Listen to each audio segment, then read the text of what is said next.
In this episode, we interview Brian Halligan, the co-founder and CEO of HubSpot. For whoever doesn't know, HubSpot is an inbound marketing company that's raised more than $100 million in funding, gone public, and brought in $375 million in total revenue in 2017 alone. He's also the co-author of 2 books and a senior lecturer at MIT.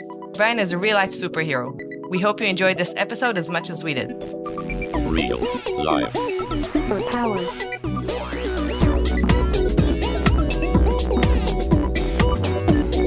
Up in the sky, it's a bird. It's a plane! Gentlemen, we can rebuild him. We have the technology. It's alive! Real life. Superpowers.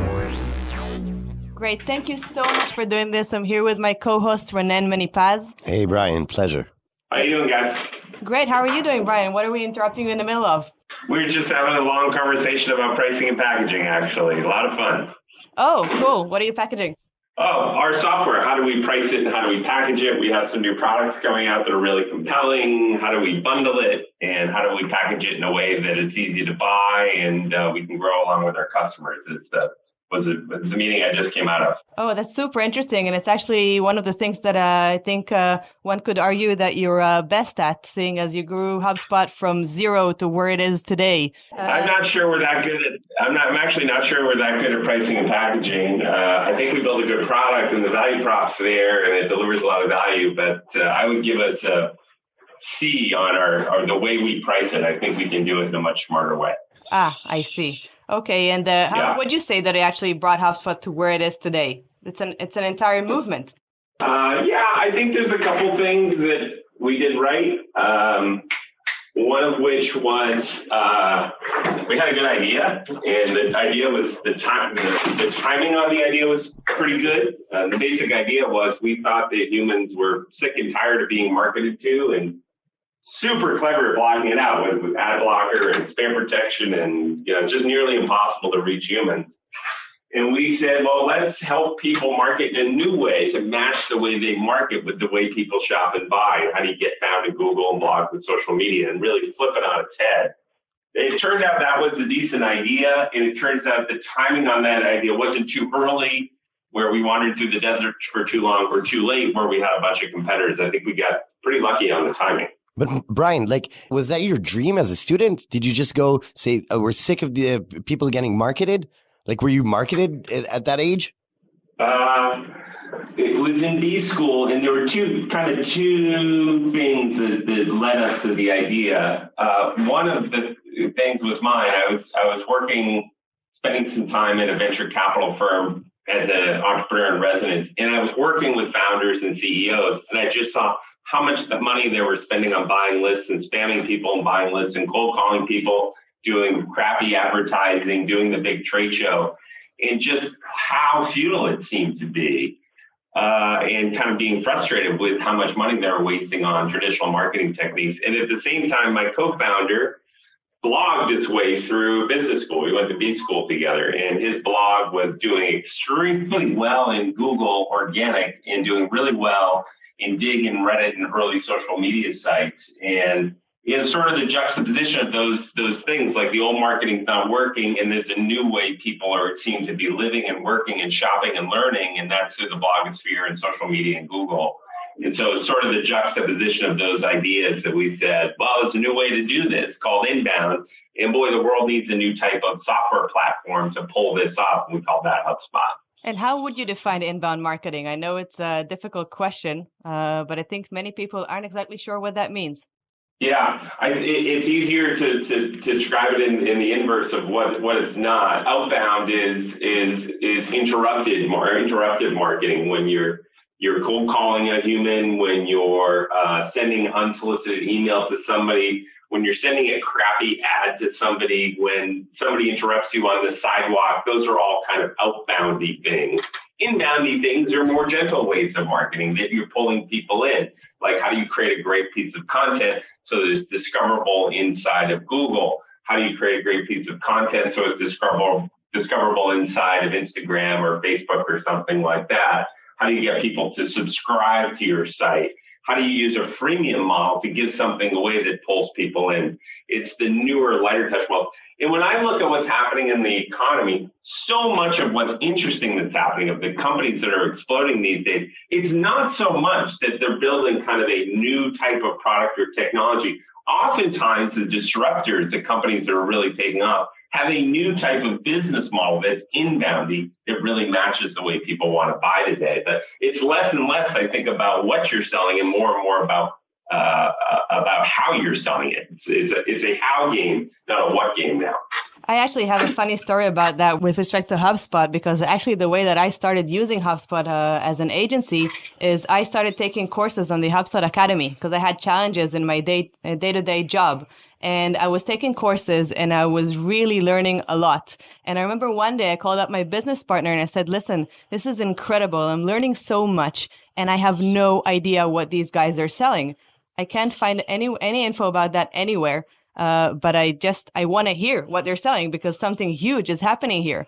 And more or less along that time, a salesperson from HubSpot called me, and clearly I was all ears just to hear what you have to offer. So I think that's really incredible, and I think that's exactly what you were trying to do and what you're preaching. Yeah, that's kind of it. We started by giving away content in blog articles and ebooks and things like that, and then we thought, let's give away basically little courses, academy courses that people can get certified in. And now we give away, a ton of software. We have a lot more free software users than we have paid software users. So it's sort of the way of the world is how do you get people in today? I think people are very dubious of vendors these days. And if you give them something for free and add some value, that they will be very willing and happy to pay for it. Whether that's Spotify or Gmail, you name the service you're using in your consumer life, almost everything is freemium these days. And the internet makes that happen. Yeah, exactly, because you have access to everything. And then instead of being interrupted, if you get an experience where you're actually learning something and gaining value out of a company, you're much more open to now listening to what they have to offer you and what they have to sell. Sure. I'm with you. So, Brian, you're one of the most respected CEOs in the United States. You're top 10 and highest rated CEO in Glassdoor, and also named in Ernst & Young Entrepreneur of the Year in 2011. How do you do it? Like, what's your superpower? What distinguishes you right now from anybody else? I think there's maybe two things that I do that are a little unusual. One is I've got kind of a healthy disrespect for conventional wisdom, which can be very irritating at times. But we came up with the value prop for HubSpot, and we've extended the value prop for HubSpot in ways that many people advise us not to do.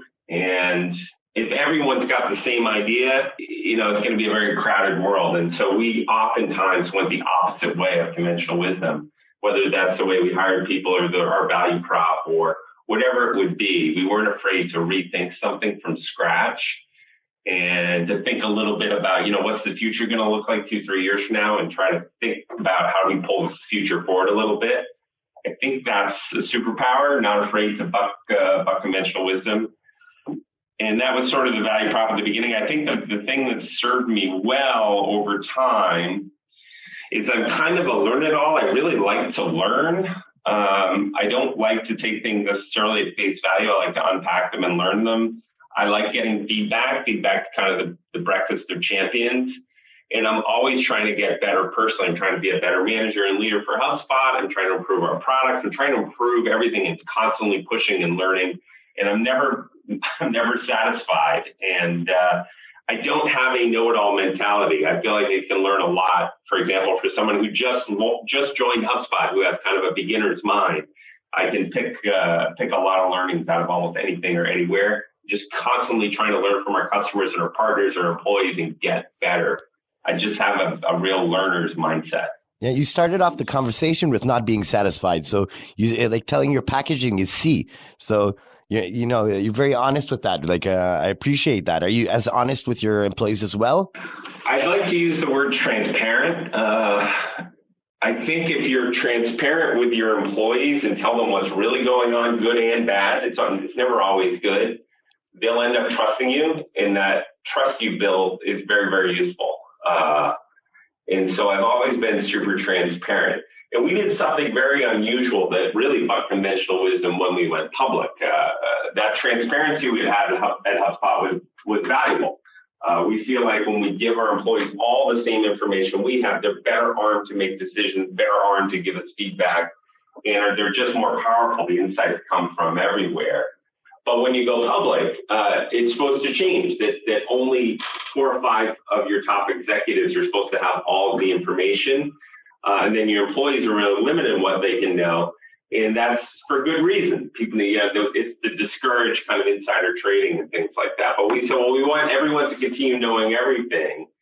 And so what typically happens is those top 4 or 5 executives can only trade the stock in certain periods of time. And there's big, giant blackout periods when they can't sell. And they're called insiders.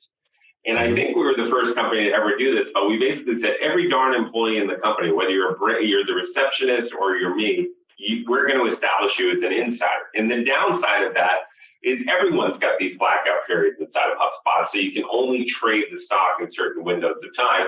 But the upside of that is everybody knows everything that's going on at all times and is very well informed and feels part of the journey and has a very transparent experience with us. That transparency served us very, very well. But how do you execute such transparency? Because there's thousands of employees and HubSpot is a worldwide enterprise. We do a couple things. We probably have the world's most active wiki. Like nothing, it didn't happen unless it happened on the wiki. And my co-founder and I are very frequent posters to the wiki on what's going on in our heads and what are issues going on inside the company. And we debate stuff on the wiki, and the wiki encourages a lack of hierarchy. So some frontline employee can say, "Hey, Brian, I think that's BS," and we don't care. We want the idea. We don't think we all have all the best ideas. We oftentimes that best idea comes from frontline employees. The wiki's super active. We have company meetings that are pretty good. We spend a lot of energy thinking about the company meetings, preparing for them and executing on them. We have customers on them. We have AMAs, Ask Me Anything. So once a month or so, Darmesh or I will do an AMA with all the employees where they can just show up by video or live and ask us anything. And so we're transparent. Any one of our management team meetings, one member of the management team is responsible for taking notes and posting that to the wiki. Same thing with the board meetings. Pretty much one person is responsible for taking notes in the board meetings. We post those in the wiki. So if you're interested in digging in and knowing a lot, it's very easy to do. Not all of our employees are like that. Some of the employees are like, "Hey, I trust you guys. I don't have to read all the management team notes on the wiki." But there's a decent percentage of the employees who are right on top of it. And they're very valuable employees when they're like that. That's incredible, though. Like, 2 questions about that. First of all, was that from the beginning your strategy? Or is it something that evolved? And how do you do that on a global level? Like, how many employees right now do you have in HubSpot? Like, how do you implement that? I think we have 2,200, 2,300. I forget how many. And that's a lot of AMAs. No. I just did one 2 weeks ago, and I do an AMA, and it's in Cambridge, and it's done over Zoom, the video conferencing software, and people can ask questions via Slack during it. And so all that kind of stuff we do is global first. We don't do it just for the United States. And I do that stuff frequently. Same with the company meetings. So we're aggressive users of video conferencing technology.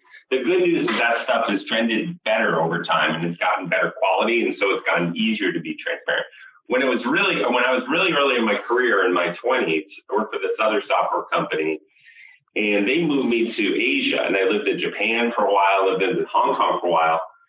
And man, there was about a 12-hour time difference between where I was and our headquarters, and I was on an absolute island, and the only way they could communicate with me was fax, and it was asynchronous. So this fax something, I'd respond to them the next day the fax back. There was no videos. There was telephone calls, but the time zones were brutal. Times have changed in a really positive way for companies that want to communicate broadly and transparently. It's a heck of a lot easier than it used to be.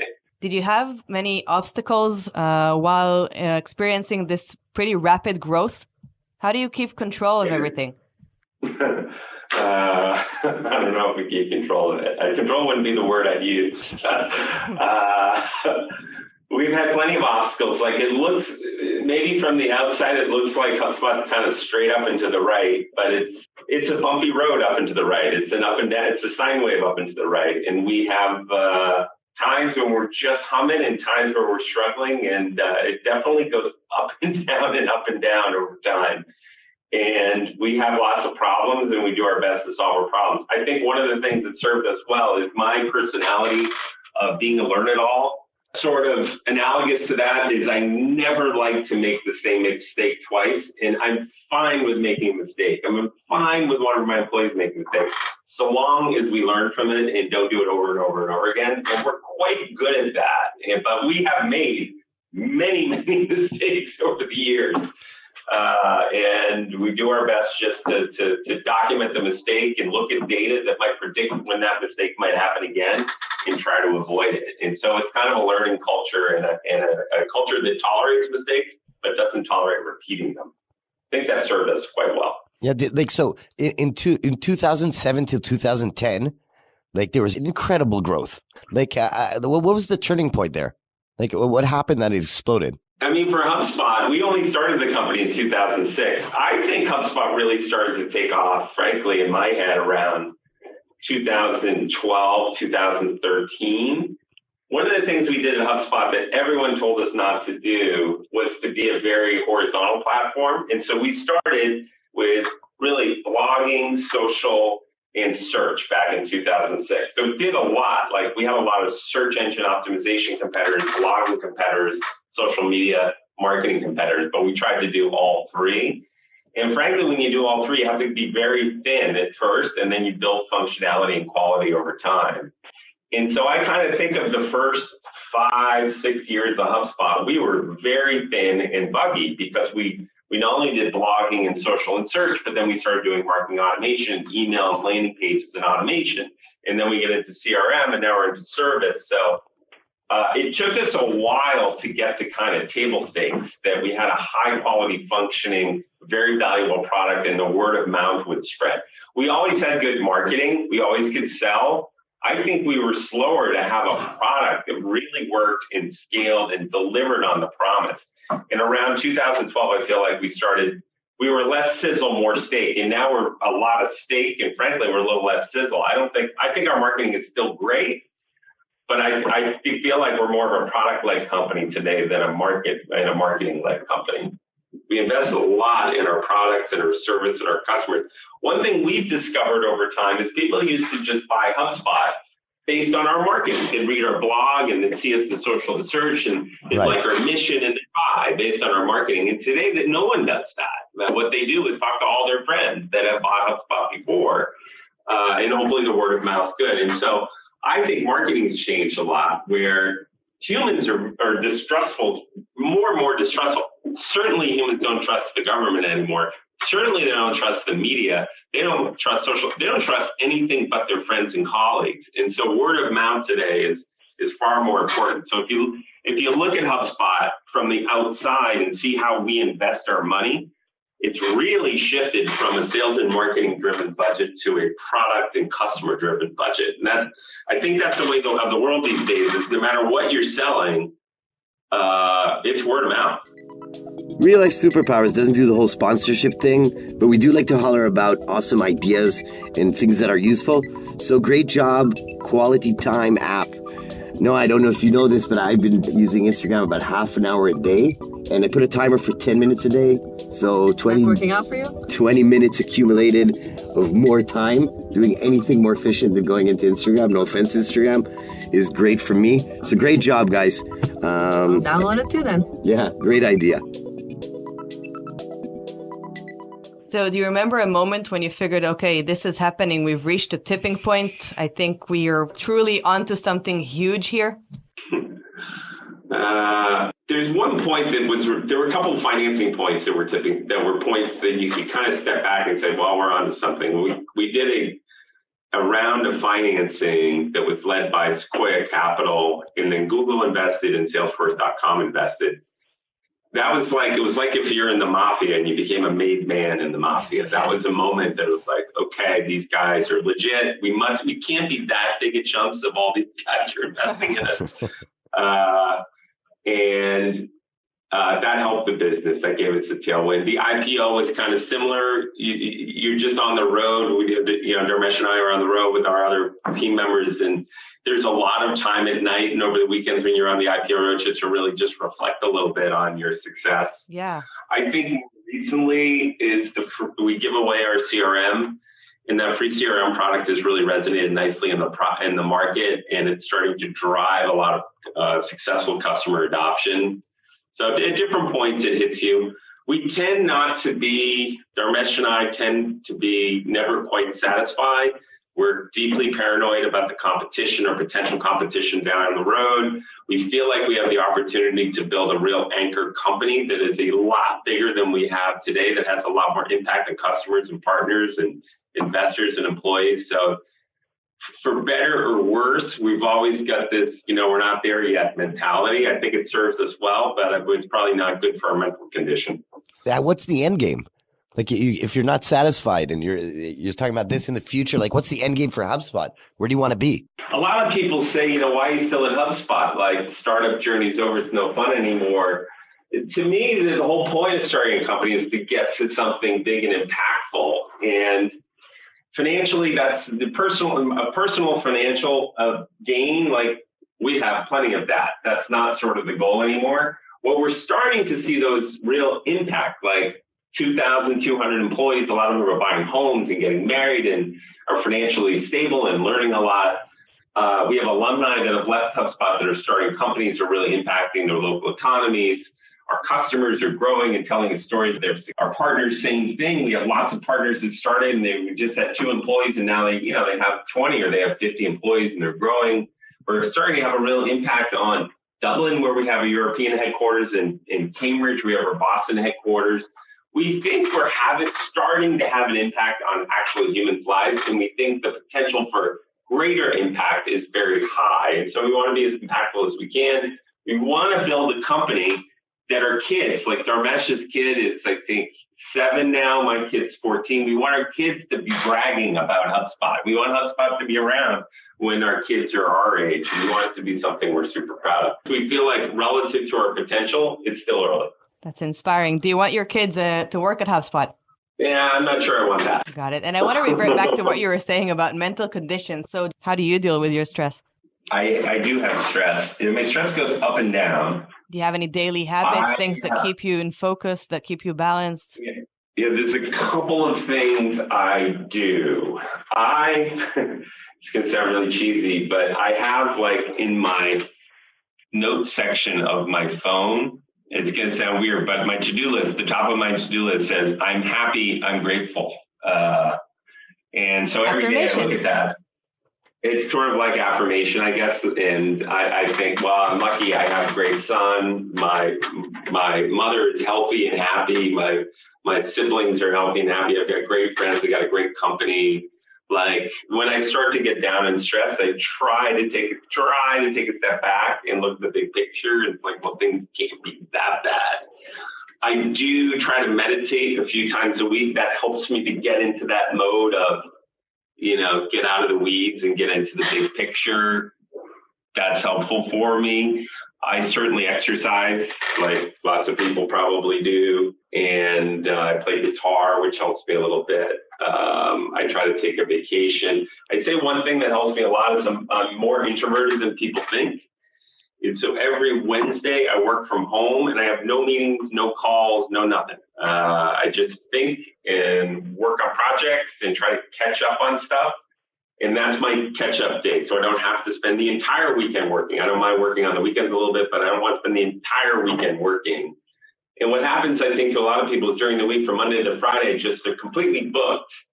And then at night they're booked with dinners with employees, investors, whatever. And the only time they can actually think and do high quality project-based work is on the weekend. And so that Wednesday helps me get the projects done, free up my weekend a little bit. And the Wednesday also helps me, I get to check out from humans. The humans make me tired. Wait, are you a good alone thinker? You don't or are you like a people brainstormer? I'm a good alone thinker. Yeah, I was never a good alone thinker. I always need feedback. Feedback was important for me for ideas. I'll try my alone thinking now. I'm good at the alone thinking. I meditate and I take naps and I think through stuff and I do a lot of reading and I collate a lot of stuff into a file and think about it. And then I'll write about it and I'll get feedback through the written document. But I need some alone time to bake if I have a big decision. Darmesh is the same. He needs a lot more alone time than I do. He's more introverted than I am. Once in a while, we'll have a big idea together, but oftentimes it's over email. We'll have a big idea, and oftentimes my good ideas happen. This is going to sound weird, but when I'm waking up in the morning, or I'm waking up out of a nap, in that in-between space when my brain is really relaxed and not thinking about a particular problem, and new connections are being made inside of my brain, it's like in the semi-dream state. A lot of good ideas for me happen in and out of a nap or waking up in the morning. So a lot of times I'll try to lie in bed in the morning and when there's nothing else on my mind and kind of let my mind kind of ramble and roam. It's almost like the more I'm thinking about a given problem, the less likely I am to come up with a creative solution. Yeah, rather than sort of let the gates to the unconscious just open. I think a lot of people also mention during a hot shower that happens as well, also because your brain is just slowing down and you can let other thoughts surface that aren't on your conscious being. It doesn't happen to me in the shower problem. It might happen to me in the shower, but I don't have a way to write it down. Just forget. You would change too many phones. So we've been talking to really impressive entrepreneurs. And there's something that we're intrigued about. So I'm talking now about your business partner. So it's a long-term relationship. How do you maintain that? Because there's a lot of successful businesses that it's one of the biggest problems to maintain that process because it's sort of like a couple relationship. So what's your trick to keep the chemistry happening? Chemistry there is really good. Well, there was a couple of hacks we did early that helped. One hack we did is we decided how we'd make decisions and how we'd break ties. And the way it sort of works is a big decision. And by the way, as you get bigger, all you do is just make decisions. And you oftentimes make unpopular decisions, but you're a professional decision maker at the end of the day. And so we get scientific about how we make decisions. And so the way we make decisions is if one person feels really strongly about it, so say, I'm going to lay on the track. If we both agree, obviously we do that. If we kind of disagree and one person feels strongly and they say, hey, I'm going to lie in the tracks in this decision, like we got a big hire we're working on right now, and I feel pretty good about the person, and I have a meeting with Darmesh, I have a feeling he might lie in the tracks against this person, and I have to respect that. Same with me. It's a lie in the tracks. It doesn't happen often, maybe every couple of years, but if he's like, I feel so strongly about this, I'm lying on the tracks, I'm blocking it, I'm cool with that, and vice versa. If we both are lying on the tracks and feel super strongly about it, then I get to break the tie, and that almost never happens. We see the world in a very, very similar way. That has helped. I think up front, talking about he didn't want to be a CEO, and he wanted to be more in the background, be a CTO, and that's worked very well for the both of us. But largely we run it as a partnership. Almost every big decision I would run by him. It helps that I've got a great co-founder. He's a very, very smart guy, smartest guy I've come across, and exceptionally high integrity. It helps to have chemistry when you've got a person who's really easy to deal with and very thoughtful, and you respect their opinion a lot. And so we were a good match. He's got skills I don't have. I've got skills he doesn't have. And I think we both respect what we bring to the table. I think the number one cause of death for startups is founder conflict. I see it a lot. Founders don't see the world in the same way. And you've got hard decisions. And most of the time, there's no right answer. You don't know what the right answer is. It's you're guessing. You have as much data as you can get to make the decision. But in startup mode, there's usually just not a whole lot of data to make the decision. It's a gut feel. And I think that's a high cause of death for founders. We went to school together and went to business school together. And so we got to see each other in a classroom, which is a decent way to see someone. We got to work on some projects together, and that helped a lot, actually. Yeah, but I'm interested in your feedback here because a lot of the entrepreneurs said something that sometimes the beginning, there's a lot of enthusiasm. Usually they're single. They don't have a lot of responsibilities. And then when the company grows, things change in life, not in the business. So sometimes the death of startups or the complexity of having that kind of relationship is not really from the business. It's because of the changes, because you evolve as a person, right? I'm sure you napped less and you meditated less when you were younger, and you evolved into that. And suddenly Wednesdays you took them off. So what do you think about that? I suspect that's right. It hasn't happened with us. We've certainly evolved as humans, and we actually spend less time together personally outside of work. Yeah, but it's kind of we're a little bit of business is business and personal is personal, and we haven't let it overlap. There's been a couple times, like when he was having his child, like, boy, that was a busy time for him, and he couldn't do everything, but it's been pretty good. One thing that we also did at the beginning, I think that's helped guide us, is we went to business school together. We both went to business school rather late, and so we had both had some success prior to HubSpot. And we both agreed when we started the company that we'd swing for the fences, that this wouldn't be a small ball kind of game. And I think a lot of the tension happens with founders when one kind of wants a short-term success and the other is looking for something long-term and sustainable. And that's a great way for incentives to get out of alignment. Those incentives were aligned early, that we both were going to be patient and thinking about this as a multi-decade thing, not a multi-year thing, and something that would count success in the millions of users, not the tens of users kind of game. I think that's helpful to keep those incentives aligned. And that hasn't changed as my son's gotten older, for example, or he's having a child. That's remained the same. The other thing that hasn't happened is we're both relatively young. We're both 50. Like neither of us is, ready to retire, which presents some interesting dynamics when now it happens. So no, it's so far so good. Good. That's you guys are lucky then. I think it's more than luck. I think you have like some sort of mechanism, like you've described, where you actually know how to resolve whenever conflict arises, and I think you're in sync with your goals. And I think that's probably something to learn from and understand.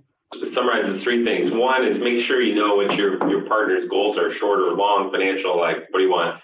Two, you have a mechanism to make decisions, and three, up front, early on, decide how you're going to split the equity, I think is important as well. Split the equity between people that will join the company as you grow. No, between you two or you three who start the company. Right. But that also becomes complex afterwards. Like it's an easy decision in the beginning, but then it involves in who's more major and minor. It has evolved a bit for us. Neither of us are that motivated by money, and it hasn't been a big issue. The other thing that happens after you go public is there's like standard amounts that people make inside companies if they're CEOs and CTOs, so it hasn't been super contentious. And I'm probably the lowest paid public SaaS CEO out there, and he's probably the lowest paid SaaS CTO out there. We want to take our money and put it back into the company, and so that hasn't been a huge issue either. Right. By the way, your stock is doing amazingly for a long while. Like, how do you is that because of the transparency or global growth? How do you explain that? You'd have to ask our investors. I think a couple of things are going right. Like our value prop is kind of obvious in how we help companies grow. Lots of companies have that problem. The product's pretty unique in this part of the market. They buy the vision. And the numbers look good. We're growing in the high 30s% growth rate. We're profitable, and the bottom line's growing. Top line's growing very fast. The bottom line's growing, and they see that there could be a real big company in the future that's very valuable. But it goes up and down. It goes up and down based on how we're doing and how our peers do, and how the market's doing, and all kinds of reasons it can go up and down. And the question that most interests me is, as a real-life superhero, what scares you? First of all, I'm not a real-life superhero. For us, you are. It's subjective. Come on, you're called the Steve Jobs of marketing. No, I'm not really. There's only one Steve Jobs. Okay, I'm going to tell you something that very few people know, that I have been a lifelong, absolute, scared shitless flyer. You don't want to sit next to me on the plane. I am a very, very nervous flyer. And I will put down 6 beers on a flight to California from Boston. It's kind of a kryptonite, actually. It's a pain in the neck. It's a real pain in the neck for me. I can't rent the car when I arrive. I have to arrive at night. Like, it's hard to manage. And this year, my New Year's resolution is to get over it. And so I have spent 16 hours with a hypnotist trying to get through it. And I'm making a lot of progress. Like, I've flown to California, I flew to New Orleans, I flew to Dublin over the last month. No booze in the flight. So I think one of my many kryptonites, I think I'm going to get over it this year. I'm making some serious progress on it. I'm feeling really, really, really much better about my flying. But is it because you're scared of flying, or is it because you know too little about what's happening in the plane, or because statistics would have helped you out? I'm not scared of flying. I'm scared of being stuck in that tube with a lot of other people for 6 hours. Claustrophobic. Kind of like claustrophobia, yeah. It's a completely illogical fear. It makes no sense. But I've had it ever since I was a little kid. And I fly, but man, every time I fly, it takes a month off my life. But this year, I'm making some nice progress on it. Wow. I wouldn't imagine the room when you decided to go global. Yeah. When we decided to go, my teammates know. I said, that's fine. We can go global. But just know I'm not flying to the Sydney office. Or anywhere for that matter. You guys can go visit Sydney. I'll video in. But I'm not visiting. And also, thank God for all those Zoom and other video meetings. Yes. Absolutely. No, but I hope for your sake that you get over it. And it sounds like this time next year, you're going to be laughing about this. Yeah, I hope so. I hope so. Okay, so Brian, what can we wish you? What can you wish me? I wasn't expecting that question. You can wish me... Okay, you can wish for me what the Dalai Lama wishes for people. What the Dalai Lama says is you should live a good and honorable life so that when you're old and gray, you can look back on it and enjoy it a second time.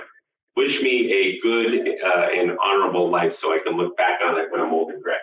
Well, so that's exactly what we're going to do. Yeah, Brian, sounds like you're on the right track. Brian, thank you so much. This was great. I'm going to kind of just summarize the key points, and you tell me if I'm missing anything. So first of all, I think optimism is something that you've said a few times in different variations. So being optimistic is important. Rethinking something from scratch, which you branded that. What did you call it? Dimensional? I don't like conventional wisdom. Conventional wisdom. Okay, so non-conventional wisdom. Learn and unpack information as much as possible. A line that I really liked is feedback is breakfast for champions. Some people are scared of feedback, so that's great. And never be satisfied. As a management, you try to be as total transparent as you can and make mistakes once, but not twice. Those sound great. So you said them, not me. So Brian, continue being successful, and we thank you so much for your time. Really appreciate this. No problem. Pleasure talking with you. Have a great day, guys. Will do. Bye for now. Bye. Real life. Superpowers.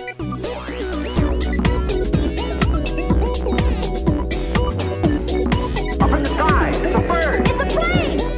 Gentlemen, we can rebuild him. We have the technology. It's alive! Real life. Superpowers.